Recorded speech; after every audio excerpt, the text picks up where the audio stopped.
Herkese merhabalar. Bugün Alman Federal Ekonomik İşbirliği ve Kalkınma Bakanlığı tarafından finanse edilen ve Alman Uluslararası İşbirliği Kurumu GIZ tarafından hayata geçirilen PEP Ekonomik Fırsatların Desteklenmesi Programı kapsamında UNDP, GIRVAK ve Impact Hub İstanbul İşbirliği ile gerçekleştirilen Accelerate 2030 Türkiye programının webinar serisinin 5. bölümüyle sizlerle birlikteyiz. Accelerate 2030 Türkiye etki yaratan girişimleri 6 aylık bir hızlandırma yolculuğuna sokuyor. Bu yolculukta etki girişimcileri mentorluk, eğitim ve uzman desteğine sahip oluyorlar. Program disiplinler arası ve çok paydaşlı bir yaklaşımla yerel paydaşları bir araya getiriyor ve işbirliği potansiyeli yaratıyor. Bu hızlandırma programının yanı sıra program kapsamında bir de herkese açık bir webinar serimiz bulunuyor. Serinin 5. webinarında sosyal ve etki girişimciliğinin kamu tarafından başarılı bir şekilde desteklendiği iyi örnekleri ve ülkemizde en güncel kamu politikalarını konuşacağız. Bu önemli konuyu konuşmak için kamu ilişkileri ve inovasyon üzerine çalışmalar yapan Ussal Danışmanlık Şirketi'nin kurucusu ve Dünya Gazetesi yazarı Ussal Şahbaz bizlerle olacak. Hoş geldin Ussal. Hoş bulduk. O zaman hemen başlayalım. Şimdi sosyal girişimcilik son 10 yılda hayatımıza girdi ve aslında yine de ülkemizde yasal ve mali altyapısı halen yok denecek kadar az. Son yıllarda Türkiye'de bu yasal zemini sağlamlaştırmak adına ne tür faaliyetler yapılıyor? Yani başlamak için biraz ters bir soru oldu çünkü bir faaliyet yapılmıyor. Ama neler eksik istersen onu konuşalım. Etki yatırımı ve sosyal girişimcilik konusunda çok konuşulup az iş yapıldığını düşünüyorum ben. Biz de bugün biraz daha konuşarak bu konuşma kısmına katkıda bulunacağız. Şimdi Türkiye'de tabii sosyal girişimciliği geliştirmeden önce biraz girişimcilik işinin yasal altyapısını geliştirmek lazım. Sonra da bunun sosyal tarafının yasal altyapısını geliştirmek lazım. Malum bizde bütün şirketlerin kuruluşu ve faaliyetleri ticaret kanununa göre düzenleniyor. Ticaret kanunumuzda bir kere bizim sosyal girişimcilik dediğimiz bütün amacı kar etmekten ibaret olmayan şirketin bir yeri yok. Bizdeki şirketler sahiplerinin basiretli bir tüccar gibi davranmak zorunda olduğu, bu da genel olarak işte para kazanıp bu parayı şirketin hissedarlarına dağıtmak anlamına geliyor. Bu amaçla kuruluyor. Kar dağıtmayan şirket bizim mevzuatımızda henüz yok. Bunu yeni Türk Ticaret Kanunu çıkarılırken gündeme gelmişti. O zaman bu kanunu yazan hocalardan biri öyle şey olmaz demiş ve maalesef bu konu gündemden düşmüştü. Halbuki dünyanın farklı yerlerinde böyle formlar var. Mesela Amerika'da B Corp deniyor. Public Benefit Company olarak kaydediyorsunuz şirketinizi. Bu şu demek, bu şirket kar amacı gütmüyor mu? Güdüyor. Bu şirket para kazanmak için çalışıyor. Ama bu kazandığı parayı hissedarlarına dağıtmıyor demek. Hı hı.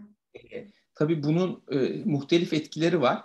Birincisi şu, şirketin eğer kazancı hissedarlarına dağıtılmayacaksa şirket daha uzun vadeli düşünebiliyor. Aksi halde tabii ki belli bir vadede hissedarlar şirketten para almak istiyorlar. Eğer böyle bir beklenti yoksa, bütün para şirketin içinde kalacaksa şirketin yaptığı işlere dair vadesi daha uzun oluyor. Tabii bunun diğer uç örneği halka açık şirketler. Onlar sadece kar dağıtmakla yükümlü değil, aynı zamanda hisse fiyatları çeyreklik raporlarla değerlendirildiği için çok kısa vadeli düşünüyorlar. Diğer ucu ise bu hiç kar dağıtmayan şirketler. Bizde böyle bir format yok.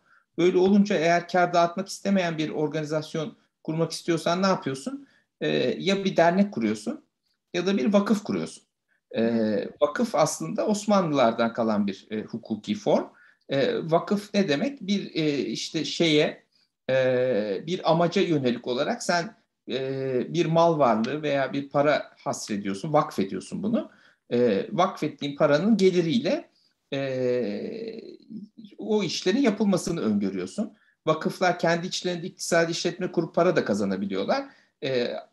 Tabii ki kendi hissedarı yok vakıfların. İşte mütevelli heyetleri var. Onlara para dağıtmıyorlar.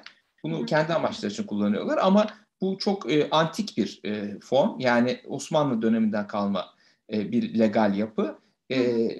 Ve tabii ki orada ciddi yönetişim problemleri var. Ayrıca bir sürü de işte Vakıflar Genel Müdürlüğü'nden izin alman gerekiyor. Vakıflar mahkeme kararıyla kuruluyor. Vakıf kurmak için bir dava açman gerekiyor falan. Yani son derece zor bir şey. Dernek ise zaten aslında ticari faaliyet yapmak için değil, işte bir amaç çevresinde insanları toplamak için olan bir hukuki form. Bir sivil toplum örgütü. Bunun zaten sosyal girişimcilikle bir ilgisi yok. Dolayısıyla zaten böyle bir yasal altyapı falan yok. Bir Evet. de tabii şuna bakmak lazım. Yani Türkiye'de girişimciliğin genel olarak da yasal altyapısıyla ilgili sorunlar var. Yani sosyal olmayan bir girişim kurduğunuz zaman da ki sosyal girişimler de aynı formlara tabi tabii ki şirket olarak bir sürü şeyi yapamıyorsunuz. Mesela neyi yapamıyorsunuz? Eğer şirket kurulduktan sonra işe giren kişilere şirketten hisse opsiyonu deniyor buna. Yani hisse vermeyeyim de ileride bir hisse verme taahhütünde bulunayım diyorsanız bunun yasada yeri yok. Bunu tabii ki sözleşmeli yapabilirsiniz. Sözleşme yapmanın önünde bir engel yok ama bunlar mahkemelerde ne kadar geçerli olacak bilmiyoruz. Bunların verilen hisselerin nasıl vergilendirileceği belli değil. Hı hı. Şirket büyümeye başladığı zaman 3 kişilik, 5 kişilik bir şirket büyürken çok daha büyük bir şirketle çalışma hukuku açısından benzer hükümlere tabi oluyor. Dolayısıyla şirketlerin büyüyebilmesi, çalışma hukuku açısından esnek olabilmesi de mümkün değil. Hı hı. Gibi gibi aslında birçok sıkıntı var. Yani bizim hukuki sistemimiz henüz bu yeni formatlara uymuş değil. Bir şey daha söyleyeyim. Bizde mesela şu da yok. Başka ülkelerde var. Şirket kurucularının hisselerini almasına dair hükümler de koyamıyorsunuz. Bu şu demek. Mesela biz bugün 3 kişi birleştik bir şirket kurduk. O %33, %33, %33 ortak olduk. Bunlardan bir tanesi hiç çalışmadı, yattı. O ortaklığı devam ediyor. Bunu hiçbir şekilde siz sen buradaki taahhütlerini yerine getirmedin, çalışmadın diye bir option gibi hisselerini zamanla verebileceğiniz bir sistem kuramıyorsunuz. Bunların hepsi gelişmiş girişimcilik ekosistemlerinde var. Türkiye'de yok. Hı hı. Bir de kooperatifler var aslında. Onlar Evet. da bazı ülkelerde, ülkemizde de öyle. Kooperatif de Sosyal girişim enteresan bir gibi form. Doğru. algılanıyor. Ama tam değil. Bizdeki kooperatiflerin yönetişimi de aslında sakat. Mesela işte kooperatifin hissedarlarıyla yönetimi arasında bir orantısızlık var. Yani bildiğim kadarıyla herkesin eşit oy hakkı oluyor. Burada çıkan bazı meseleler var. Bizdeki kooperatifler genelde ne için kuruluyor? İşte bir inşaat yaptırmak için kurulan kooperatifler var. Bazen onlar o sitelerin yönetimine de katkıda bulunuyor. Ama şey bir yapı değil açıkçası. Esnek ve çağın gereklerine uygun bir yapı değil. Anladım. Peki yani aslında ülkemizde de sosyal girişimler var. Bunlar aslında bir ticari işletme gibi kuruluyorlar ve hep o tip yani o mevzuatın verdiği haklardan yararlanabiliyorlar o zaman. Evet, tabii bunun yani ne zararı var? Kur ticari işletme gibi. Eğer ortakların senden kar dağıtmanı beklemezse burada bir sıkıntı yok, öyle değil mi? Evet. Ama şöyle şeyler olabiliyor. Mesela işte yabancı yardımlar almak istediğin zaman, Hı hı. bazen işte yatırımlar almak istediğin zaman senin B Corp gibi bir statüye sahip olmanı isteyebiliyor Hı hı. karşındaki muhatapların ama öyle bir statü bizde olmadığı için olamıyorsunuz ama o kaynaklardan mahrum kalıyorsun. Evet. Peki hiç mi bir şeyler yapılmıyor şu anda kamu politikaları açısından? Yani bence tabii şu anda şöyle düşünmek lazım. Bu konu yani buraya gelene kadar daha yapılacak çok iş var öyle değil mi? Yani önce bir basic koşulların daha olumlu olması lazım. Türkiye'de maalesef son 3 senedir tabii gerek makroekonomik istikrar açısından gerek mevzuatın öngörülebilirliği açısından karışık bir dönemden geçiyoruz. Tabii mevzuatın öngörülemediği bir ortamda bu tip işlere de girişimcilerin girmesi gittikçe güçleşiyor. Siz bir iş kurun, büyütün. Bir süre sonra karşınıza çıkabilecek çeşitli regülatif engellerle bu işinizin öngördüğü karı getiremeyeceğini görebiliyorsunuz. Daha da ötesi tabii sizin yatırımcılarınız da böyle durumlarla karşı karşıya kalabiliyor. Son zamanlarda tabii görüyoruz bazı şirketler çok iyi yatırım alıyor. İşte Hı hı. Getir yatırımı, Trendyol yatırımı vesaire. Ama bunlar az sayıda şirkete gelen çok yatırımdan, çok Hı yüksek hı. yatırımdan bahsediyoruz. Tabana yayılmış değil. Hı hı. Ve dünyada son 1,5 senedir para bolluğu nedeniyle, yani Amerika'da, Avrupa'da ve Japonya'da faizlerin düşük olması nedeniyle zaten bütün varlıklara doğru bir para akışı var. Startuplar da bu varlıklardan biri. Bu kadar para akarken aslında Türkiye'de yatırım miktarı birkaç kat arttıysa da dünyadaki artışı gene gerisinde kalıyor. Hı hı. Dolayısıyla yani öyle şeyleri yorumlarken dünyadan kopuk yorumlamamak lazım. Maalesef bu istikrarsızlık nedeniyle Türkiye oldukça potansiyelinin altında. Daha bu sosyal girişimcilik falan konularına gelmeden çözülmesi gereken başka şeyler var. Anladım. Anladım. Yani girişimcilik de aslında bu kalkınma hedeflerinde ve kalkınma belgelerinde henüz yeteri kadar aslında Tabii. yer bulmuyor. Tabii Evet. şöyle bir şey var. Yani girişimlerin sosyal etkisine baktığımız zaman buna sadece işte kar dağıtıyor mu dağıtmıyor mu falan diye bakmamak lazım. Bunu ölçen biliyorsun birçok etki ölçüm Hı yöntemleri var. Çevreye etkisine, işte kapsayıcılık açısından etkisine, dezavantajlı grupları işte sistemin hı. içine dahil etme açısından etkisine, bunlar fintech alanında olabilir, işte gig ekonomisi alanında olabilir. Birçok farklı sosyal etkisi var girişimlerin. Türkiye'de bu alanda son derece başarılı işler sosyal girişimcilik niyeti olmadan yapan girişimler de var. Öyle değil mi? Evet. Kendi alanlarında. Ancak bunların hikayeleri de yeterince, yani etkileri yeterince iyi anlatılmıyor bence. Kendileri de bazen bu etkinin farkında olmuyorlar. Ölçmüyorlar, hikayeleştirmiyorlar. Bunları tabii daha çok yapılırsa karar alıcıların ve toplumunda daha çok bu işler radarına girecektir diye düşünüyorum.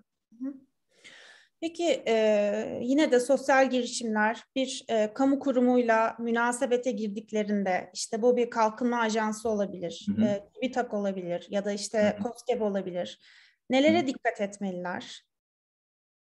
Tabii şimdi bunu gene söylediğim gibi, yani her türlü yeni kurulan ve hızlı büyümeyi hedefleyen şirket için benzer şeyler geçerli aslında. Kamuyla iki tip ilişki var değil mi? Biri para almaya yönelik ilişkiler var.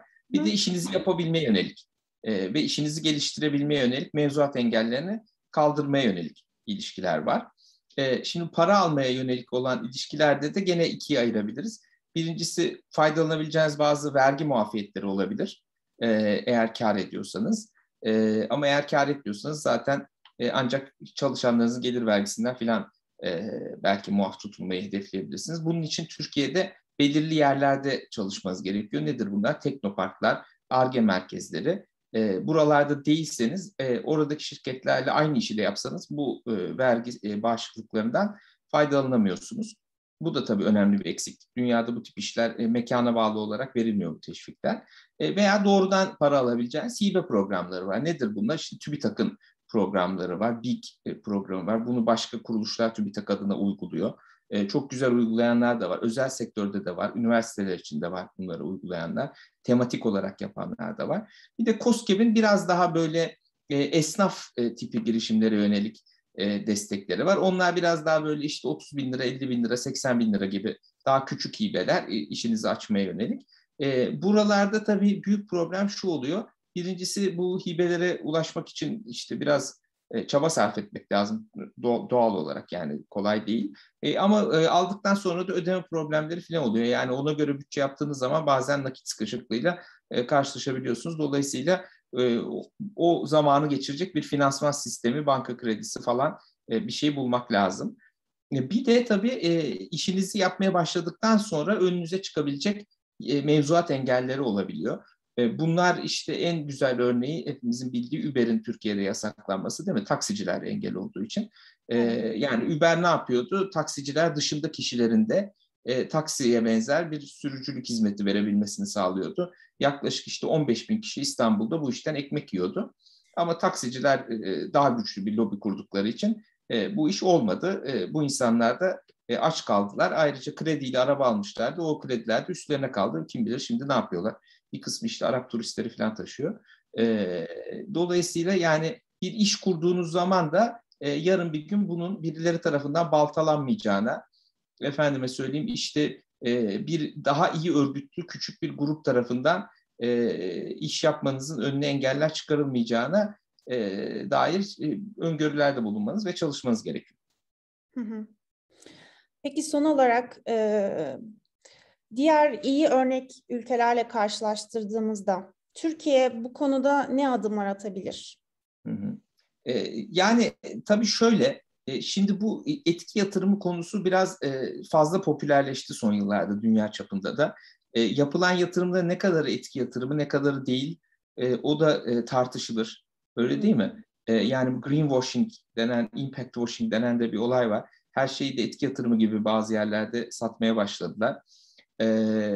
Amerika'da son yıllarda yapılan halka arzların prospektüslerini okursanız çok komik metrikler gelişmeye başladı. İşte bizim her zaman bildiğimiz EBITDA değil mi? Yani karlılık ölçütlerini farklı farklı işte çevreye göre adjust edilmiş EBITDA, yok işte topluma göre adjust edilmiş EBITDA falan gibi. Şirketler de biraz bu işin aslında suyunu çıkardı. Dolayısıyla yani burada farklı yani sarkacın gittiği farklı uçlar var. Bence bazı piyasalarda da bu işin biraz çivisi çıktı. Çok fazla yani etki, impact, bunun yatırımı işte oradan millennial'lar gelecek şu bu falan diye biraz konu kontrolden çıktı gibi geliyor bana. Yani her yeri de her yaptığıyla örnek almamak lazım. Ben bu işte mesela finansın demokratikleşmesi falan deniyor. Ben de bunları çok destekliyorum. Türkiye'de de iyi örnekleri var ama mesela işte Robinhood Amerika'da millet gidiyor işte leverage'la işlem yapıyor. Orada parayı batırıyor. Ondan sonra orada işte en ufak bir hisse aldığında yıldızlar yağıyor üstüne falan. Onlarla mutlu oluyorsun. Ondan sonra bakıyorsun elinde para kalmamış. Yani herkesin de her şeyi yapmasına gerek yok. Dolayısıyla yani her işin de demokratikleşmesi o kadar iyi değil. Bu da bir dengeli yaklaşım gerekiyor. İşin bir ucu bu taraf dediğim gibi. Bir ucu bizim gibi bu konunun dışında kalan işte böyle şeyle kaşıkla kazıyarak bir şeyler yapmaya çalışan genel makroekonomik ortamın bozukluğu nedeniyle zaten bu konulara sıra gelmeyen ülkeler. Demek ki ikisinin arasında bir denge bulmak gerekiyor. Evet. İnşallah biz de bunu yapabiliriz. İnşallah. Onun dışında eklemek isteyeceğin önemli noktalar Sorular var. varsa sorular Sorular alabiliriz. varsa soruları alacağım. Bununla ilgili gerek başka aklınıza gelen dinleyicilerimizden sorular varsa.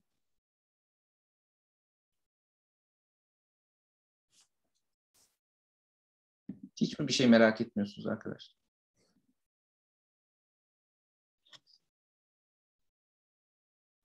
Evet, herkes sanırım daha fazla öğrenmek istemiyorlar. O zaman Evet, bir pardon soru bir soru geldi. geldi. Evet. Güzel, Evet. güzel. SPK'nın kitle fonlaması tebliği. Şimdi arkadaşlar SPK'nın kitle fonlaması tebliği çok önemli bir tebliğ. Çünkü bu Türkiye'de aslında az önce bahsettiğim denge konusunda e, nasıl dengeyi bulamadığımızın güzel örneklerinden bir tanesi. Şöyle, şimdi kitle fonlaması ne demek? Bazı yatırım fırsatlarına sadece o yatırımı bilen, gören, belli çevrelerin içinde olan kişi veya kurumlar, yatırımcılar değil, siz biz de erişebilelim, paralarımızı burada değerlendirebilelim ve dolayısıyla hem iyi yatırımlara erişimin artması yoluyla insanlar daha iyi tasarruf edebilsin, tasarruflarını daha iyi değerlendirsin. Hem de bu işleri yapan kişilerin de erişebilecekleri fon miktarı artsın diye kurulmuş bir sistem. İki tane tipi var.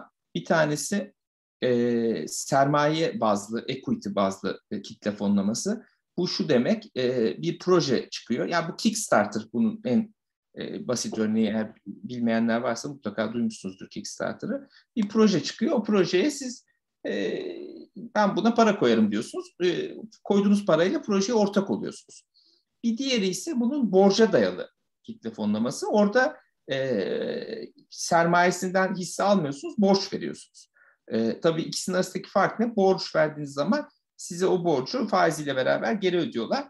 Sermaye koyduğunuz zaman eğer şirketin değeri artarsa, tutarsa o fonladığınız ürün, o zaman daha yüksek bir çarpanla para kazanıyorsunuz ama hiçbir zaman paranızı geri alamama imkanınız da var, şansınız da var. Çünkü şirket bir yere gitmeyebilir.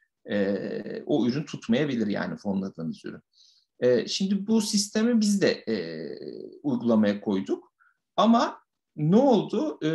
Sermaye Piyasası Kurulu öyle bir tebliğ çıkardı ki çok sıkı hükümler koydu küçük yatırımcıyı korumak için. Burada dengenin bir tarafı küçük yatırımcıyı korumak, bir tarafı erişimi arttırmak, değil mi? Siz ne kadar küçük yatırımcıyı korumak isterseniz o zaman bu kitle fonlaması yapacak platformlara o kadar çok yükümlülük ve kısıt koyuyorsunuz. İşte platformların yatırım komitelerine bazı mesuliyetler getirildi.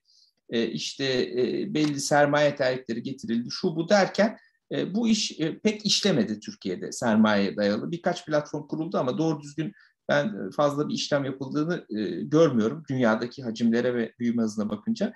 Şimdi aynısını borca dayalısını da getirdiler. Ama gene aynı platformlar dairesinde yapılacak bu iş. Yani aynı gerekliliklerle yapılacak. Dolayısıyla o da pek yürümeyecek gibi geliyor bana. Yani burada bir denge olması lazım. Tabii küçük yatırımcıyı korumak ne demek? Sizin neye yatırım yaptığınızı iyi biliyor olmanız lazım. Anlayabiliyor olmanız lazım. Tabii herkes de bunu anlamayabilir ama en azından belli bir süzgeçten geçmiş işlere yatırım yapıyor olmanız lazım. Ama bir yanda da çok koruduğunuz zaman bu sefer yatırım yapamayacak hale getiriyorsunuz. Bu dengeyi iyi bulmak gerekiyor. Evet arkadaşlar, başka sorumuz var mı? Sorumuz varsa zamanımız var, daha konuşabiliriz. Evet. Hanımlardan bir soru alalım.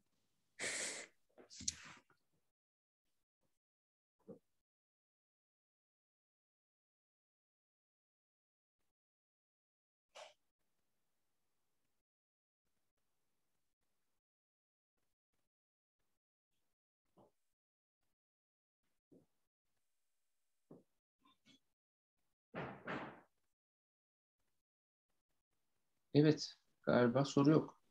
Evet.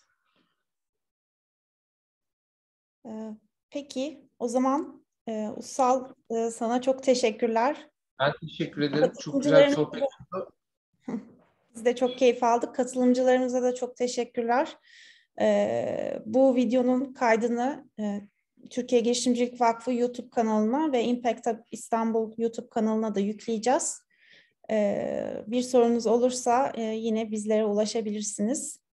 Herkese teşekkürler. Ussal, tekrar teşekkürler. Ben teşekkür ederim. Bir şey geldi, bir Evet, merhabalar şeyler Kickstarter falan geldi. diye bakalım bir ona. Tabii. Merhabalar. Kickstarter'dan bahsetmişken. Var işte fon bulucu, hep fonla başlayan siteler var. Ben onların şeylerini maalesef bilmiyorum. E, hepsinin ismini ama kitle fonlaması diye Google yaparsanız var. Ben buraya e-mail adresimi de yazıyorum. Twitter'ımı da yazıyorum. İletişim bilgisi sormuşlar. Bir de size bir tane daha şuraya benim haftalık bültenimi de yazayım. Teknoloji, toplum ve politika konuları üzerine. Buraya da abone olursanız her çarşamba bülteni alabilirsiniz. Yerel yönetimler bu konuda ne yapabilir? Evet, güzel bir soru. Yerel yönetimler bu konuda ne yapabilir? Tabii şimdi bizim yerel yönetimlerin en büyük sıkıntısı finansman şeyleri zayıf yani. Ellerinde fazla bir kaynak yok. Ama bir yandan da bakarsanız işte İstanbul Büyükşehir Belediyesi birçok devletlerde daha büyük bütçesi var, öyle değil mi? Ben yerel yönetimlerin yani tabii şimdi Türkiye'de büyükşehir belediye başkanlarının hepsi daha büyük siyasi ihtirasları olduğu için birçok daha çok görünür projelere girmek mecburiyetinde hissediyorlar kendilerini. Bu da işin tabiatında var. Gayet doğal ve normal bir şey.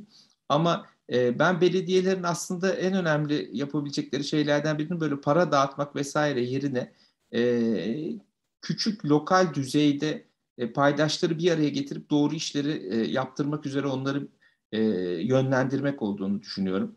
Bence üniversitelerin de mesela en önemli fonksiyonlarından biri bu. Bizde üniversiteler genelde her şeyi bildikleri için başkalarına fazla danışmazlar. Halbuki yani bu tip kurumlar, belediyeler, üniversiteler gibi kurumların aslında biraz kanaat önderi olup doğru projeler çerçevesinde doğru paydaşları bir araya getirmeleri, belki başkalarının parasıyla, başkalarının elini taşın altına koymasıyla iyi işleri ön ayak olmaları lazım. Ama yani bizim şeyimiz, geleneğimiz pek böyle değil maalesef. İnşallah öyle şeyler de görürüz.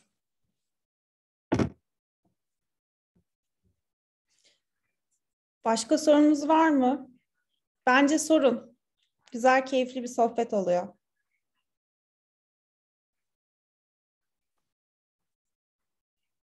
Bir tane daha geldi. Evet. Ee, Türkiye'de ve yurt dışında takip etmemizi önerdiğiniz bu anlamda tamam, bunları bültende paylaşın. Bültene abone olun. Orada size göndereyim bunları bir sonraki hafta. Mehmet Ercan'ın da bir sorusu var. Evet. Şu anda aktif bir sosyal girişimci olsanız. Evet. Soru ne?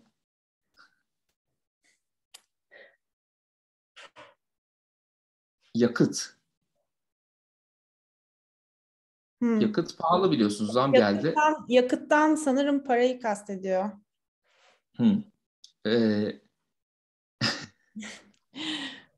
peki. Ee, Açıkçası ben bu tip işlerde hızın çok önemli olduğunu düşünüyorum. Eğer aklınızda iyi bir iş fikri varsa, sosyal olsun olmasın, eşinizden, dostunuzdan biraz para toplayıp bunun olup olmayacağını küçük küçük denemek lazım arkadaşlar. Yani büyük yatırımcıların peşinde koşmak, işte tanımadığınız kişilerden randevu alıp onları ikna etmeye çalışmak yerine veya işte hibe programlarının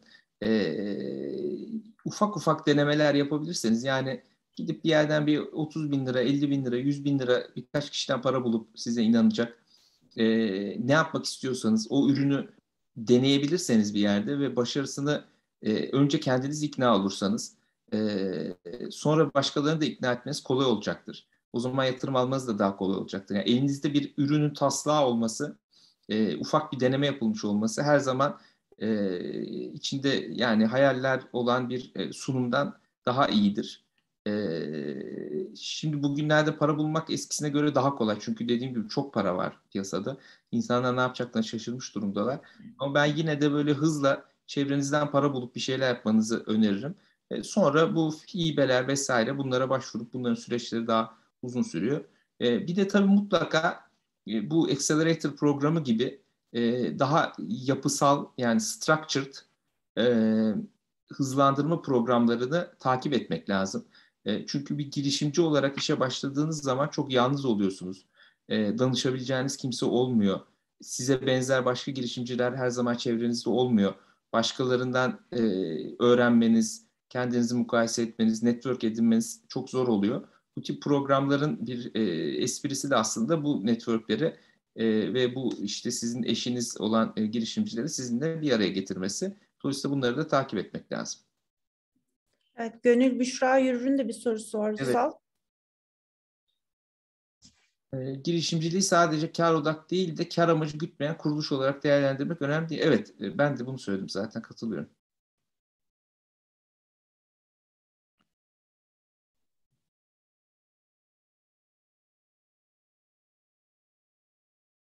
Evet, galiba soruları da bitirdik. Evet, Biraz ben geç. yine biraz daha bekleyelim diye düşündüm. Çünkü son dakika yeni bir şey gelebilir ki gelsin lütfen. Ama sanırım bu sefer Yani, yok. iyi, bence yarım saat iyi Evet. bir süre zaten. Hah, Hadi bir tane daha geldi. Alihan. Kar amacı gütmeyen girişimcilik nasıl olmalı? İşte söyledik arkadaşlar. Parayı kazanıyorsunuz, şirketinize geri yatırıyorsunuz. Karı dağıtmıyorsunuz. Kar amacı gütmemek diye bir şey yok. Kar ederseniz karı hissedarlara dağıtmazsınız.